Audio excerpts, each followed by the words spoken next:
Okay, good morning, everyone. It's now 9 a.m. Eastern Time, 10 a.m. Brazil. Then we have several clients in the audiences from all over. I will not go by every time zone that is watching us. Thank you again for the interest on Drummond Advisors webinars. We will begin today a very interesting webinar on the refunds, like tariff refunds, very hot topic.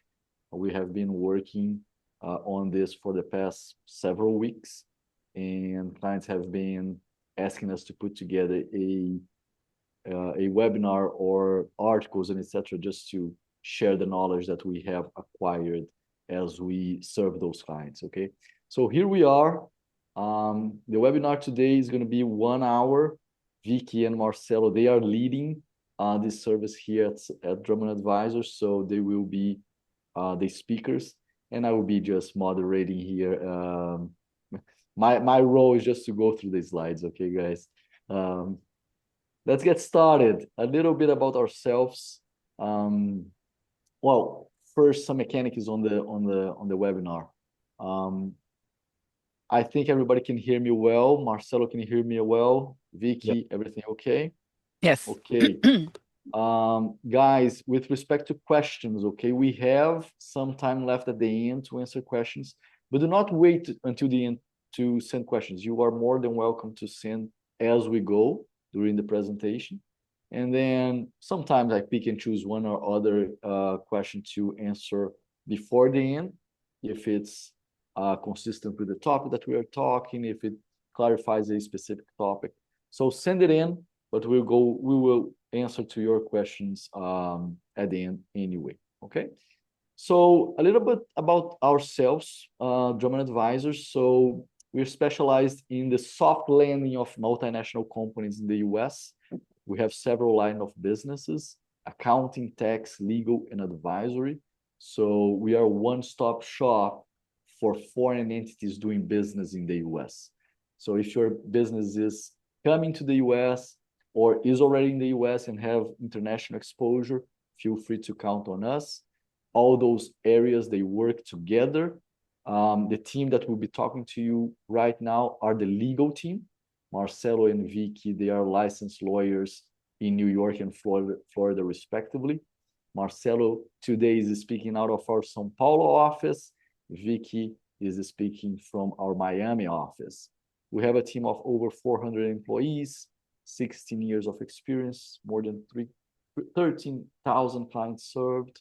And as we said, our team includes international certified professionals. In this case here, we are licensed US attorneys. Today, for this webinar, we count on our partner in Brazil, a very good business partner, VK Law, from my friend Vera Kanas. That is one of the most, if not the best, one of the best lawyers, international trade lawyers in Brazil. So specifically, if you are in Brazil and you do international trade and need help with Brazilian law with respect to international trade, please count on Vera. We do, so you should do as well. So she is supporting us on this. We work hand in hand with Vera when it comes to international trade. We do the US focus while she does the Brazilian side. Okay, that being said, Marcelo and Vicky, the floor is yours. Very interesting topic. I didn't want to spend too much time on the introduction because we have a lot to cover. Very interesting and very useful nowadays. Marcelo and Vicky, please go ahead. Thank you, Pedro. As you mentioned, this is a very interesting and hot topic right now. Tariffs are still being imposed on different grounds, but still being imposed. And the objective of the webinar is basically to go through the content in a general form that may inform all of you connected and be able to help you in deciding how to address a tariff refund subject, what exactly are the steps to be addressed, what are the potential issues or traps to be avoided, and so on. In terms of the path that we're going to follow through the webinar, we're going to start with a brief legal background in terms of how EPA was designed, what exactly it is aiming to address, moving to the litigation that it was sort of leading case in challenging the legal grounds for the IEEPA use for the tariffs that President Trump applied back in 2025.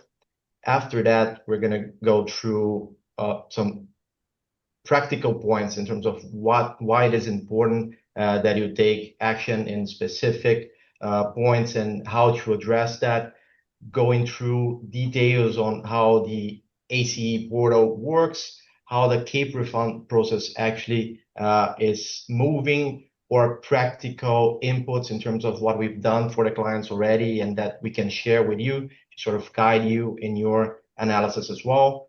And I think that two last points, which are really important, is what exactly we can bring to you in terms of clarifications for you to avoid risks and potential errors in connection with the procedure to submit the refund request, and how we can add value to that and try to make things easier and more efficient for each of the clients in connection with the tariff refund.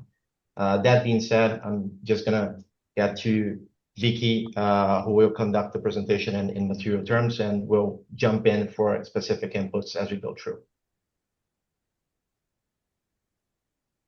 Hi, everybody. My name is Victoria Alvarez Philips, but you can call me Vicky. I've been doing international compliance law for the past 6 years at a former company and now at Drummond. And I just want to start talking to you about what IEEPA is. First of all, what does it stand for? It's International Emergency Economic Powers Act. And that's why we kind of shorten it to IEEPA, because it's a mouthful. This act was actually passed by Congress not to impose tariffs, but actually to punish countries that were doing what the U.S. didn't want those countries to do. For instance, Iran and other countries that were importing drugs and such to the country. So it would allow the U.S. to like freeze their assets, impose sanctions, but it was never used as a tariff setting authority before 2025. If you can go on to the next slide, please. So again, this is the timeline. This IEEPA was enacted in 1977. In 1979, during the Iran hostage conflict, then it was imposed on Iran. But again, it was never used as a tariff hammer. Forward to 2025, yeah, this is the traditional tariff authorities are actually encoded in the law, and these are the different sections: 201, 232, and 301. Now, you've heard a lot about Section 301 nowadays, because that's actually what's been being imposed in the new tariffs that Trump has ordered. This is very different because this actually has, this is actually something that's meant for the tariff. So basically, the U.S. Trade Representative has an investigation and says, okay, this country is doing dumping on the U.S., or it's importing products that are being made with slave labor. I know you've heard that phrase being used a lot now. But so basically, the tariffs that were imposed just this month are under Section 301, which is totally different from what we are dealing with right now. So we need to differentiate that and talk about the IEEPA duties more. And Vicky, just to clarify, as you mentioned, there are, and everybody knows, there are new tariffs being imposed as we speak, right? Under Section 301. It's important to know that these new tariffs that are being imposed now do not affect the right of refund, correct? The right to refund that we're going to talk here is still valid. They are not affected. It's not affected by these new tariffs being imposed.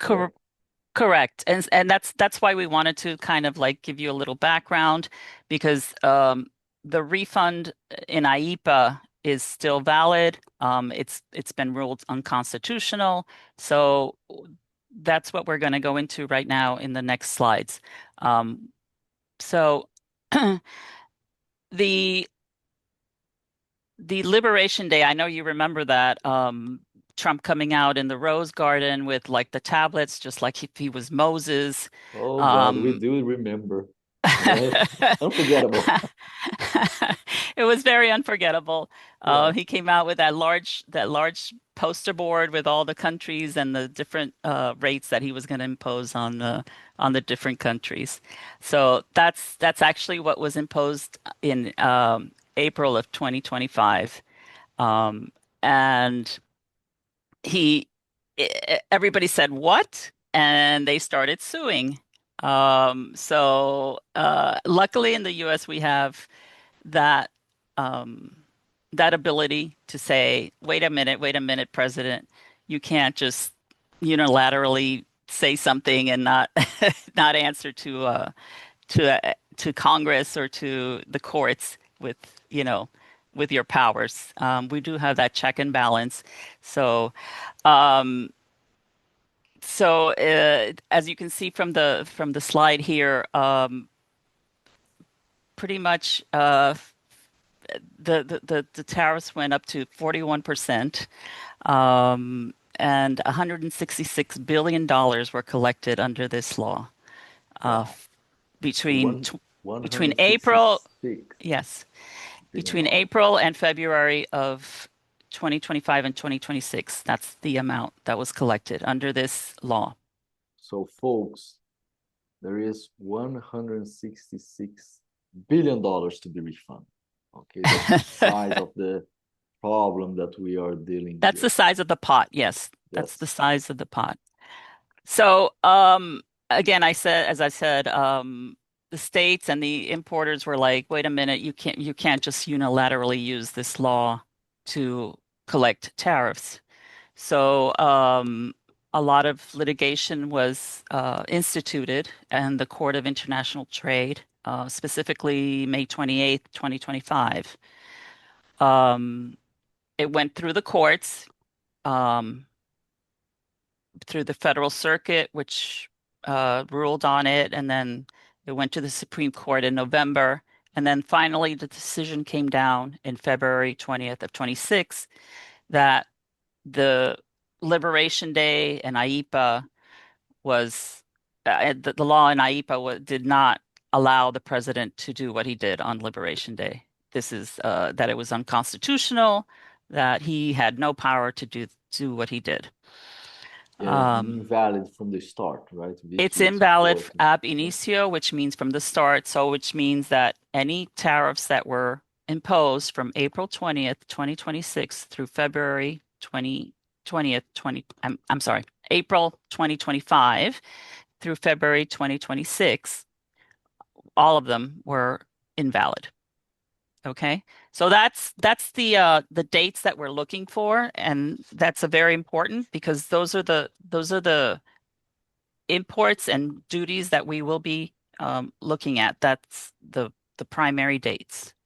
Um, this slide just goes into who the lead challenger was. It was a small wine and liquor importer, and they took the lead, and they were the ones that filed in the court that got this case.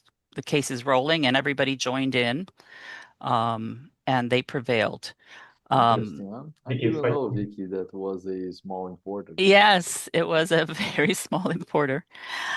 if I may Um, jump in here real quickly, it sure. is important just to know that, and I'm aware that Vicky will address this later on in the presentation, but although this all started via litigation, so it's a specific claim, a party challenged that, the final decision that was issued by the Supreme Court allowed for parties that were not directly involved in the original litigation to benefit from the phase one refund possibility. So this is why Correct. we want to highlight it to you, because even though you clients, you have not specifically filed any suit in connection with the tariffs that were imposed based on the IEPA grounds, you are entitled to have this refund submitted and analyzed and granted or paid back to you because of the structure that was designed and the decisions that benefit all of those who actually paid the tariff. So it's an important note here.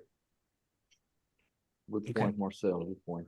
It's boundless. There was, it was it's just a power that he used without, saying, as opposed to 301, which has its boundaries, it has its guardrails. There's an investigation, there are findings, there's a process, and there's a process also to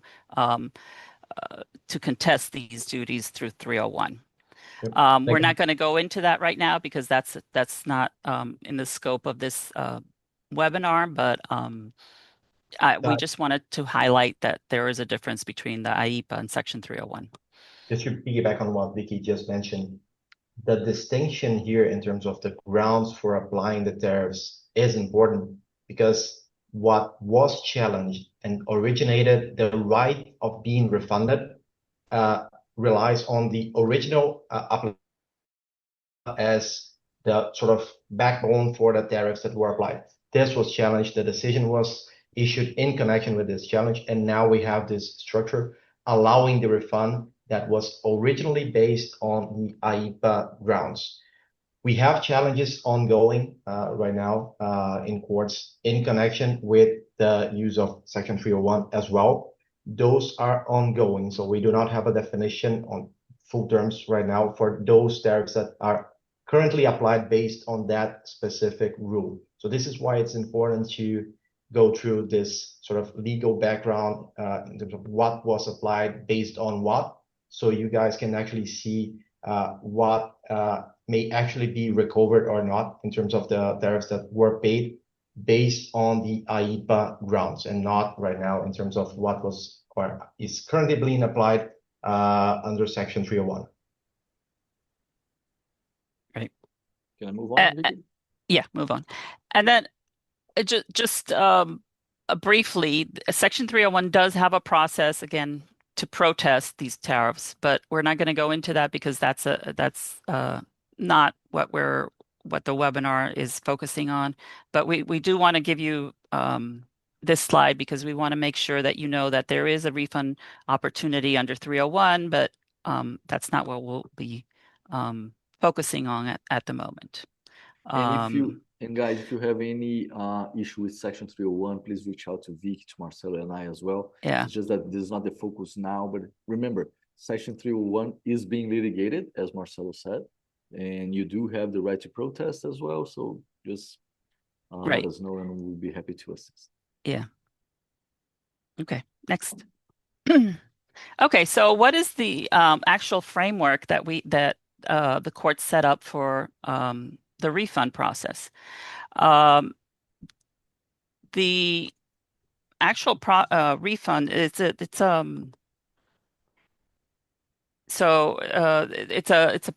process through a portal called ACE, and we'll be getting into that right now. But ACE is the automated commercial environment that's been set up, and that actually is already in use. It's not specific to this refund process. You can actually have an account there without requesting refunds. It's a Customs and Border Patrol portal where you can see all your imports and all the entries that have been imported and the duties that you've paid. And I understand it's not a very user-friendly portal, is it? No, as I told you before, it's very Byzantine. So you can go ahead and look through it, and we'll get into that right now. But I just want to. There is a framework that was set up by Customs and Border Patrol because they were ordered by the courts to set up this refund framework. Okay, very important. I know that some of you are a little bit,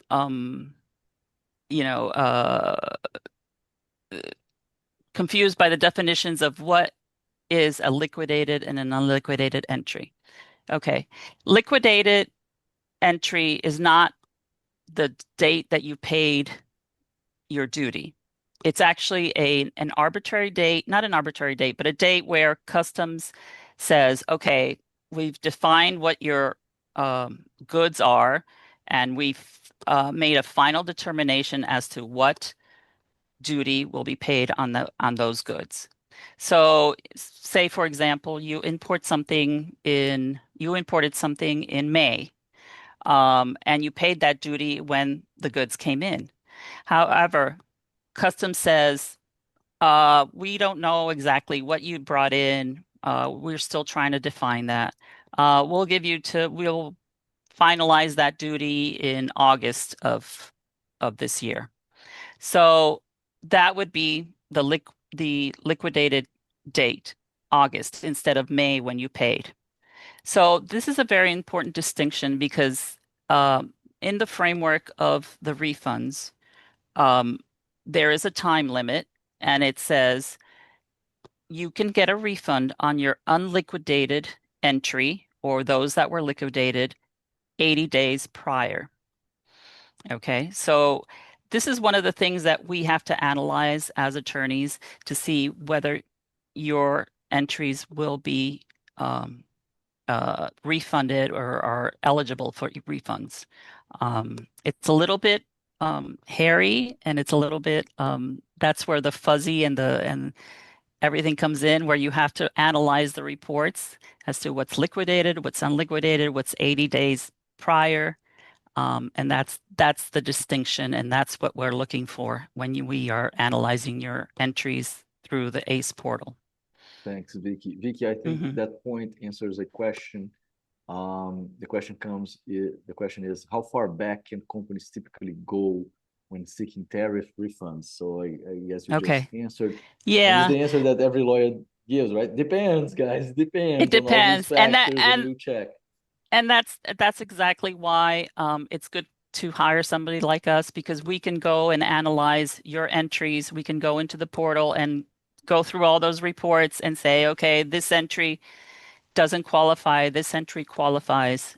And again, those dates are given by customs.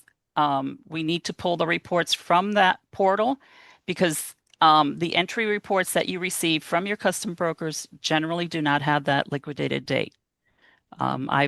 We've had experience with this, and we've gotten the entry reports, and the liquidated dates are usually blank in those entry reports that the customs gives you.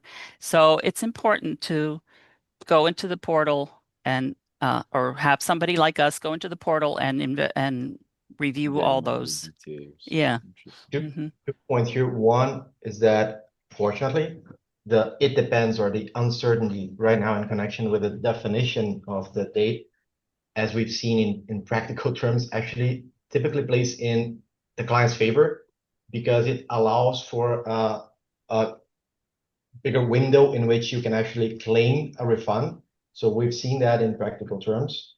The very limited by the book definition that is provided in terms of the 80 days will typically not be applied in a very straightforward way. So we can actually go through, as Vicky mentioned, and check the system to make sure that we have entries that are not liquidated or that were recently liquidated and that we can challenge, which would allow refunds to be paid. So that again plays typically in the client's favor.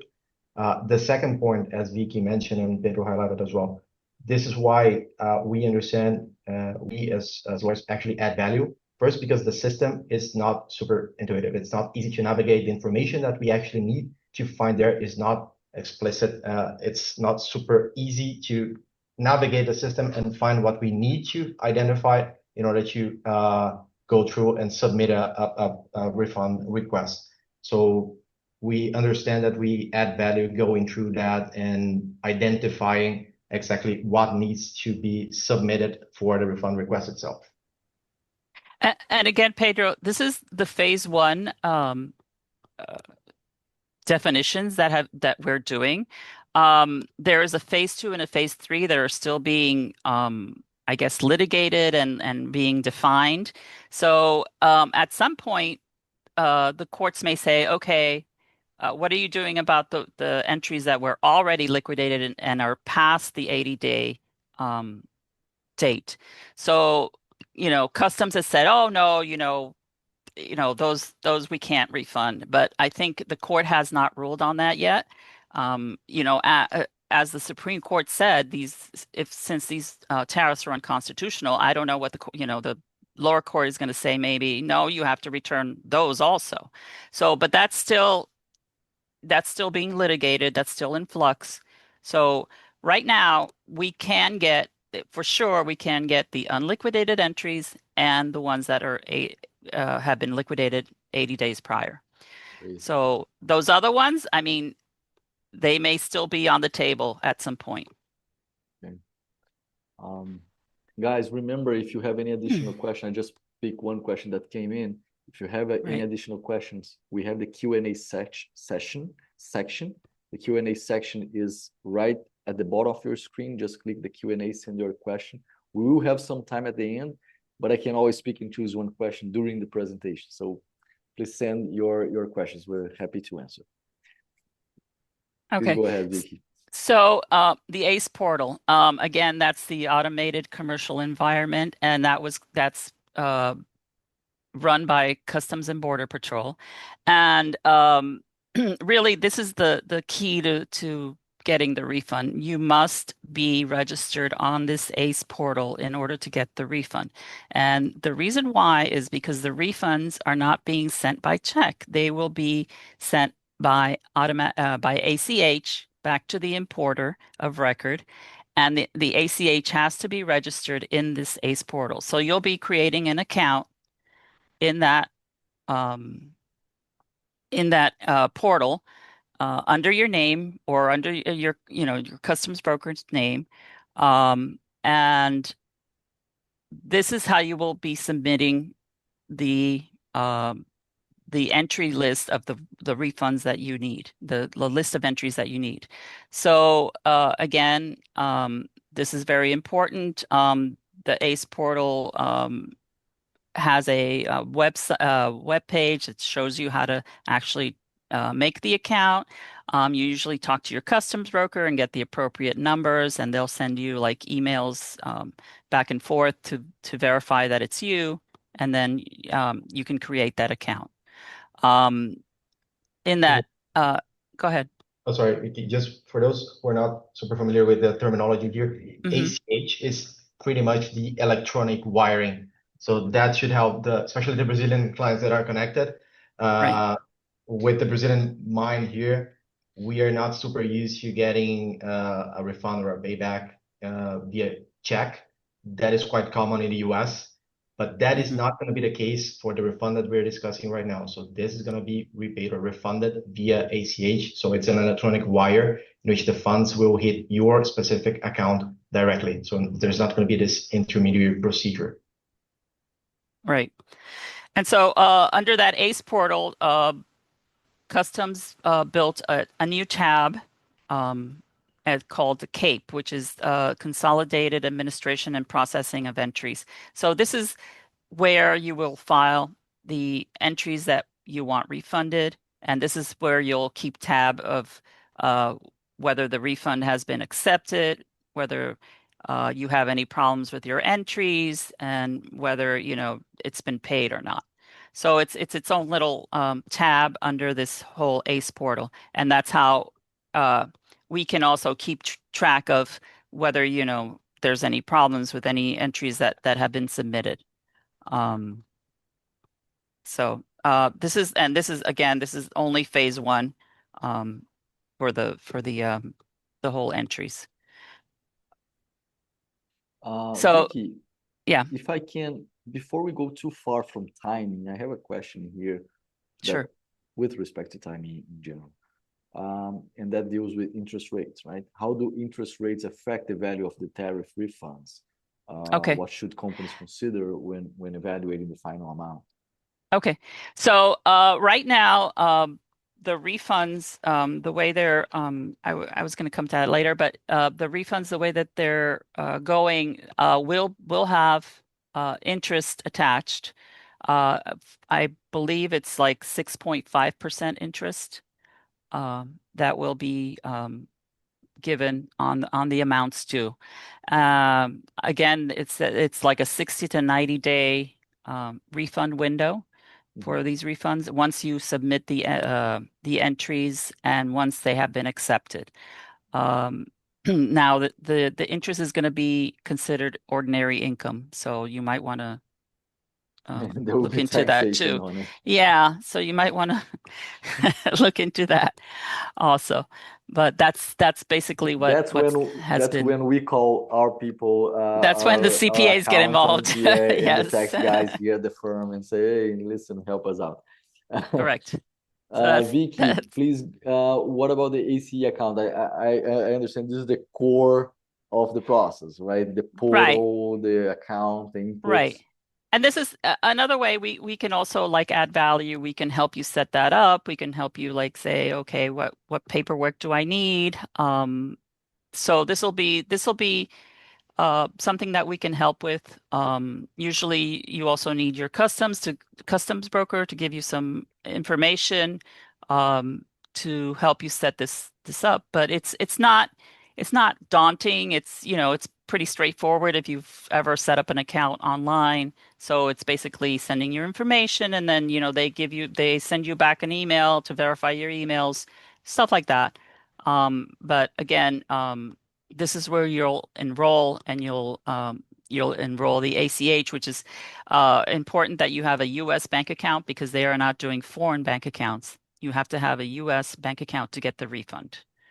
Um, Vicky, I think it's important to highlight why it is important for the clients to actually go on and have an account on their own name, on their own behalf, because this is not typically what is done, right? So typically the customs broker would use its sort of correct.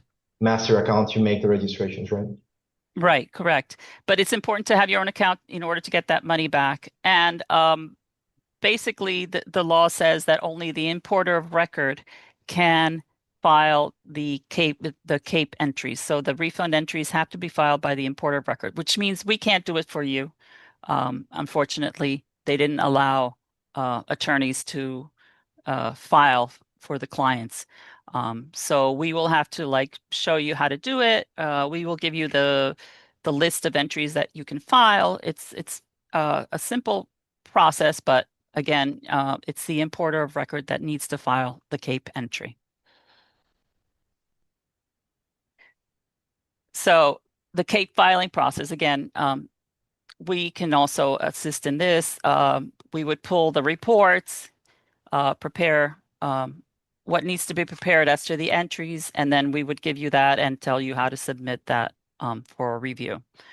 Again, it's something that we can assist with so that your entries do not get rejected and do not get held up in the system. And that's one of the reasons, you should hire us or you should look to us to help you with these entries because that way there's no, it's not beyond the 60 to 90 days refund process. There we go, the do's and don'ts. All right. So yeah, so these are some of the mistakes, you're thinking about it, oh, should I do this? Should I not do this? What's the sense? But again, like I said, even though the imports were from last year, and the ones that are eligible for refund are between April and February, you're thinking, oh, that's too far away. No, it's not. Liquidation dates, again, can be far in the future. They're not necessarily the date of entry of the import. It's not when you paid the duty. So you can still have entries that are unliquidated that the customs has said it's not final. So please, don't think don't think that just because you imported last year that these are not eligible for refund. We look through to see if the entries came in with the IEPA duty, because there are some that can have the IEPA duty and another duty on top of it. So we will look through those reports and make sure that those are the entries that are eligible for refund. You need to file, you need to go through the ACE and the CAPE, and that's one of the things that are one of the mistakes. The mistake is thinking you're not, your entries are too far gone, because I think there are still entries like we said before. There's $80 billion on the table still. So it's And not moving quickly, right, Vicky? Time is of the essence always. time is of the essence right now. Yeah. So, for the phase 1, time is of the essence. We'll see if phase 2 and phase 3 come up with other ways to get the liquidated entries on the table also. So that answers a question from Renata on the web. Her question is, for multinational companies, what practical steps should be taken today to preserve the right to claim refunds? Renata, act quickly, create the account, start collecting the documents, right, Vicky? And we are happy to assist the ASM. Right. The first thing is to do that ACE portal, to make your account, so that and put in your banking details, and that's being ready for that refund. And then we can assist in reviewing the entries. Definitely. So again, and here's what we can add. I think Marcelo can speak more on this. Yeah, absolutely. If you'd like to. Sure. Yeah, sure. And I think, as we mentioned all over the presentation, I think that first of all, the ACE platform, the system itself, is not very user-friendly, I would say. So as we've done that again and again, we know pretty much how to navigate the system and find information that is actually relevant for us and for the refund request to be submitted. That helps a lot in many ways. The first one is that, as we just mentioned, time is of the essence. And as we go through in a more efficient way, we can coordinate next steps in a more efficient way as well. So that saves time for everyone, for the clients mainly. And this reflects directly in how fast the refund, once it's approved and authorized, is being paid back to the clients. I think Vicky will comment a little bit on the timeline for the refund itself, which we obviously know is one of the main questions that clients have. When will I be paid back? When will the money be in my account? So I'm not gonna anticipate that, but Vicky will have specific notes on that specific topic. In other lines that we definitely may assist and where we see that we as lawyers add value. So basically, in terms of strategy, how we can protect the rights that are already granted, that are the base for the requests of refund that are being submitted right now, and those that are not yet defined, but that may require some sort of measure, a legal measure, to be protected, not to be eliminated or wiped out by statutes of limitation or some other limitations that may apply in connection with the request itself. So having this strategy properly addressed and the steps mapped in an efficient way is key for the clients to be paid back as soon as possible, and to avoid any hurdles that we've seen in practical cases. For example, in connection with the very format through which the request is being submitted, because you have a specific format to submit that. So we can assist you and guide you through each of these steps and avoid any sort of bottlenecks that may go from these technicalities to some material aspects in terms of the request that need to be addressed in order to the clients to be refunded. Right. And again, like you said, the payment is 60 to 90 days after it's accepted. So, if they say, oh no, there's an exception, we found an entry that's not valid, then that holds everything back. So again, that's why, it has to be checked and analyzed and make sure that only the entries that have the IEPA uh, tariffs are the ones that you are listing on your claim, because if not, if you have, I mean, we can submit up to 9,999 claims in that one portal. So if you have one that's not an IEPA tariff out of those 9,000, it'll hold everything back. They'll reject it. So again, that's why it's important that somebody analyzes it and makes sure that all those claims are good. Vicky, client engagement roadmap, and then at the end I will get a question from José Roberto Cruzeira. Tell, like, okay, practical terms, what needs to be done? How is the next steps? Okay, so basically, like we said, you need to apply for the ACE portal, uh, create an account. We can help you with that. We can pull the reports, um, and then we'll assess that data, make sure that the entries that you have are within the timelines that are um, given. They're unliquidated or they're within that 80-day uh, timeline. We'll do the entry report for you. We'll prepare that, and then after it's filed, you will have to file the report through the CAPE portal as the importer of record, because we cannot do that for you, but we will help you and help you with the steps, and then we'll monitor what's going on, if it's rejected, if it's accepted, if there's some exception, and then we'll keep monitoring until that money is recovered for you.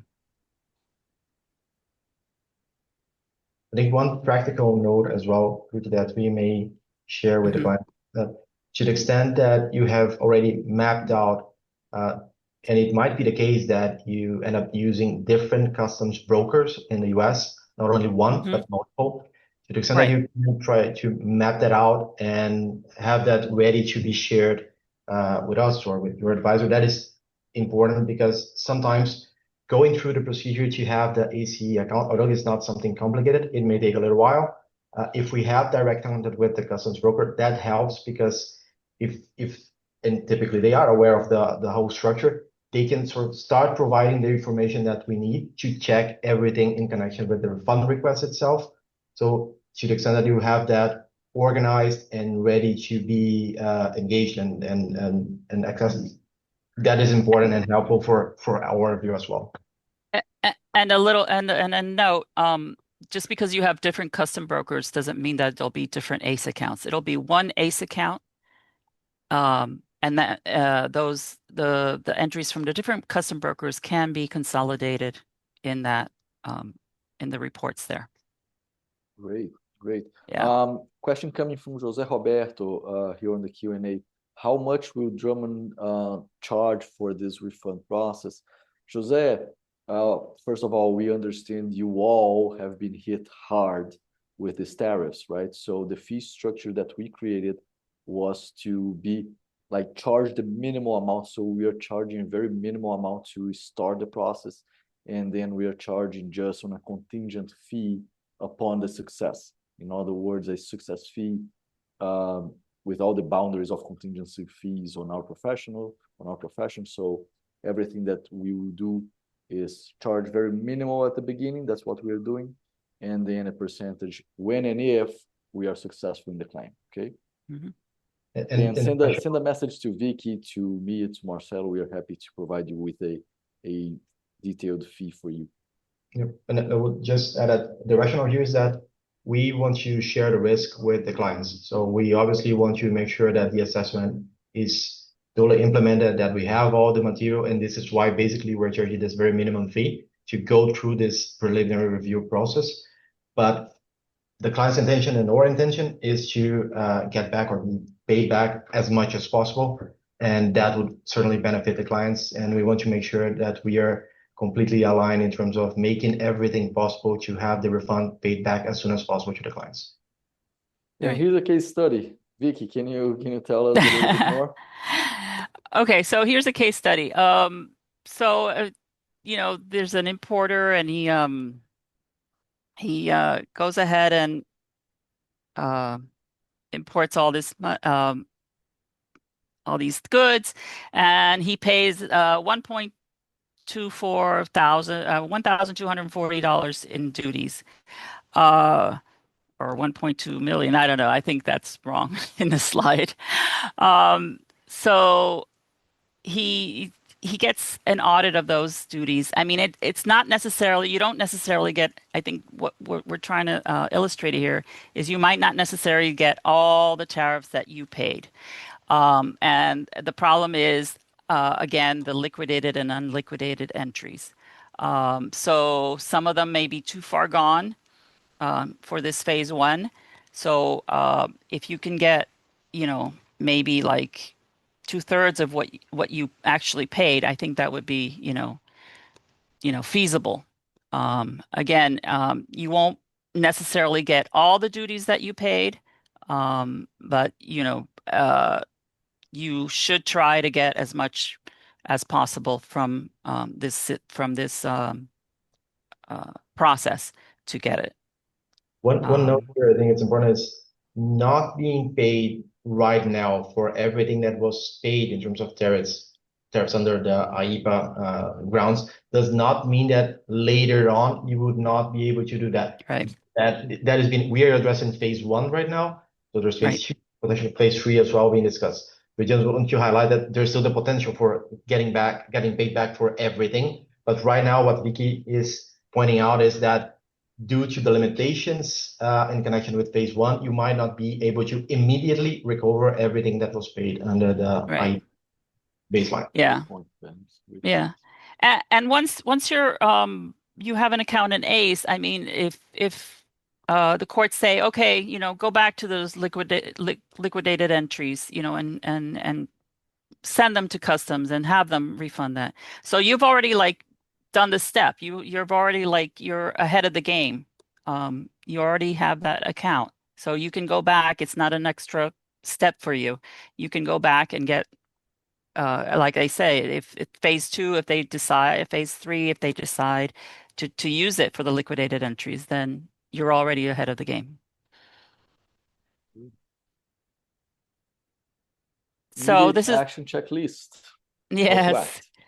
So so get your ACE account and the ACH enrollment. That's the very first step that you need to do. If you're not sure how to do it, your customs broker might be able to help you. Again, if you talk to us, we can help you do that too. Then from that portal, you have to pull the ES003 reports and inventory and look through the dates as to whether the duties that you paid were the IEEPA duties. Again, that's something that we can do for you. So I mean, you don't want to be there sitting. Believe me, I've done it. You have to query. Uh, it's Pain one of in the these old. neck. Huh? Yeah, you have to know where to look for the reports. You have to query for this exact dates. Sometimes it comes back and it says I didn't find any data, so you have to go back and uh, do other filters for those dates. So it's a little bit hairy, but and I think I told Pedro it was Byzantine, because I it's love very. that expression, Byzantine. I will start using it. It's kind of like going back to the way I think that the website was. I don't know when it was done, but it's like back in the old days where you had to like do all those like parameters and uh, basically not your straightforward AI website.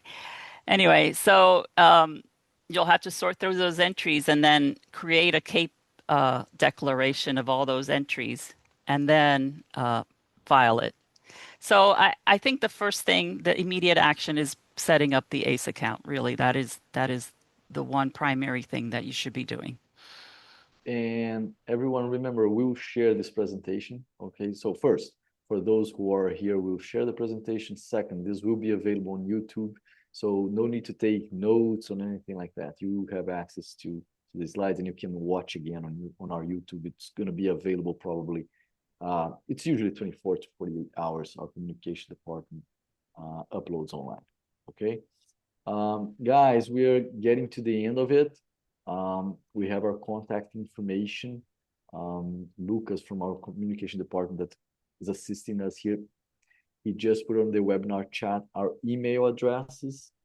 On the screen, we have my contact information. We're very available on LinkedIn, email. Please follow us. We are publishing a lot of information and articles on this topic on our social media. By ours, I mean Drummond Advisors and our individual pages as well. So feel free to follow us on LinkedIn, Instagram, Facebook. Here's my contact information. Vicky, contact information. Vicky is the specialist doing a great job on this, recovering thousands of dollars for our clients. Thank you, Vicky, very much. I think we answered most of the questions already during the presentation. I will move, people are taking pictures of your QR code now. I'll move to Marcelo's as well. Here's Marcelo's contact information. Marcelo always looks very good in a tie. See how elegant he is. I'm not that elegant, so apologies on my end. But here's Marcelo's contact information. Feel free to contact him as well. I will move on to the information on Drummond Advisors. You can follow our institutional social media as well. I'm reviewing some questions here that came on the web, but most of them are related to what we have spoken about, the interest rate. Again, interest rate is accruing on your refund, on the amount that you have to receive. Vicky was very clear to that. Second point, with respect to timing. Time is of the essence. As Marcelo correctly pointed out, you may not be able to immediately get the entire amount on phase one. You most likely will be able to recover the entire amount on phase 2 and 3, but not on phase 1. So you want to move quickly to get as much as you can and as fast as you can. Let me move to our institutional contact information. Vicky, Marcelo, thank you very much. It was very useful. A couple more minutes for your final message. Again, the most important thing is to go ahead and get your ACE account up, and contact us with any questions you may have. Even if it's trying to set up the ACE account, we'll be happy to help you, and hopefully good luck on that. And I know there's a lot of money out there that's there for the taking. So please, act as fast as you can. Marcelo, thank you very much again. Oh, thank you, and thank you all for joining us in the presentation. Just to go again through what we've mentioned, we are completely available to help all of you in navigating the system.